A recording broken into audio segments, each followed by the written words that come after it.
आज पास झालेले आहेत गावामध्ये जो स्वागत करण्यात आलेले आहे. काय सांगाल, काय प्रतिक्रिया असणार आहे?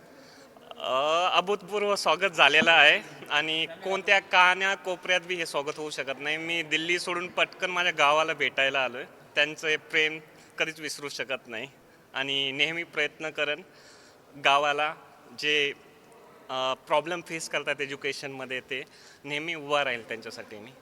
दादा काय सांगाल, अत्यंत खूप गरीब कुटुंबातले आपण आहात की पाहिले तर वडिलांना काही वर्षापूर्वी 10-15 वर्षापूर्वी निधन झालं होतं. हा संपूर्ण संघर्ष आईने केलेला आहे, तुम्हाला घडवलेला आहे. जी, काय सांगाल याबद्दल? सर्व आईचंच कष्ट आहे. आई माझी निरक्षर आहे पहिल्यापासून. तिला फक्त एवढंच माहिती होतं, आई मला पैसे दे, आई ह्याला दे. आईला काहीच माहीत नव्हतं. आईला आता बी UPSCचं यू बी नाही माहिती आहे, पण आईची त्या कष्टामुळे मेहनत घेतली आणि सगळं काही आईला क्रेडिट देतो मी माझ्या. कसा अभ्यास करायचा, आपण किती तास अभ्यास करायचा आहे?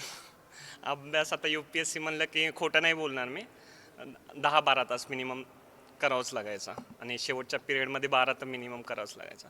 नॉर्मली तुम्ही एक्झामच्या 5-7 महिन्याआधी 8 तास लावू शकता आणि एक्झामच्या 1-2 महिन्याआधी 10 ते 12 तास करावंच लागेल. अत्यंत खर्च प्रवास आहे. तर आता आपल्या जे इतर मुलं आहेत त्यांना काय पण काय सांगा त्याच्यासाठी?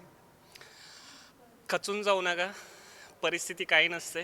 तुम्ही श्रीमंत आहेत, गरीब आहेत, तुम्ही कोणत्या काही बी असू द्या, तुम्ही स्वतःवर विश्वास ठेवा. नेहमी प्रयत्न करत राहा.